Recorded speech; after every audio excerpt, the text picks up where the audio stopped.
హైదరాబాద్ జిల్లా అదేవిధంగా తెలంగాణ రాష్ట్రంలో ప్రజలకు సంబంధించిన అనేక కార్యక్రమాలను ఈ ప్రజాపాలన ప్రభుత్వం తీసుకుంది. ఇప్పుడు వర్షాల కారణంగా కూడా క్లౌడ్ బస్ట్ అయి ఇబ్బందులు పడే పరిస్థితి వస్తే కూడా ముందు జాగ్రత్తగా అన్ని రకాల చర్యలు తీసుకుంటా ఉన్నాం.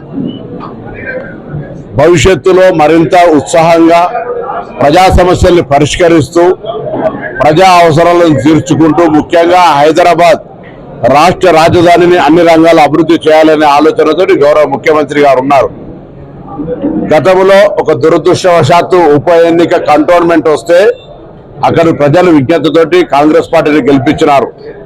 ఈ రోజు కూడా దురదృష్టవశాత్తు జూబ్లీహిల్స్ ఉప ఎన్నిక వచ్చింది.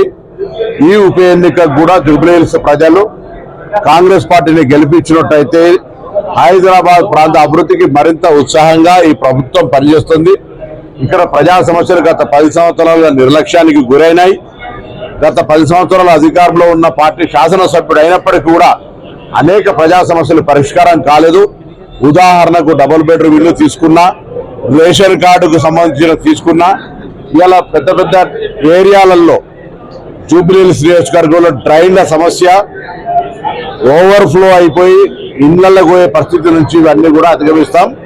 తప్పకుండా జూబ్లీహిల్స్ ప్రజలను రాష్ట్ర ప్రభుత్వం ఇన్ని కార్యక్రమాలు చేస్తున్న దృష్ట్యా కాంగ్రెస్ పార్టీని ఆశీర్వదించే విధంగా కార్యాచరణ తీసుకుపోవాలని కోరుతూ కాంగ్రెస్ పార్టీ కార్యకర్తలందరినీ కూడా సమన్వయపరుస్తూ ముందుగా తుమ్మల నాగేశ్వరరావు గారు, డాక్టర్ వివేక్ గారు, నేను ఇన్ఛార్జ్ మంత్రులుగా కొంతమంది కార్పొరేషన్ చైర్మన్లము పార్టీ క్రియాశీలకంగా సమాయత్తం చేస్తూ పోతా ఉన్నాం. మేము ఈ జూబ్లీహిల్స్ తిరిగే సందర్భంగా ప్రజల స్పందన కాంగ్రెస్ పట్ల సానుకూలంగా ఉంది. సర్వేలు కూడా అవే చెప్తా ఉన్నాయి. తప్పకుండా కాంగ్రెస్ పార్టీ జూబ్లీహిల్స్ ఎన్నికల్లో గెలుస్తాం.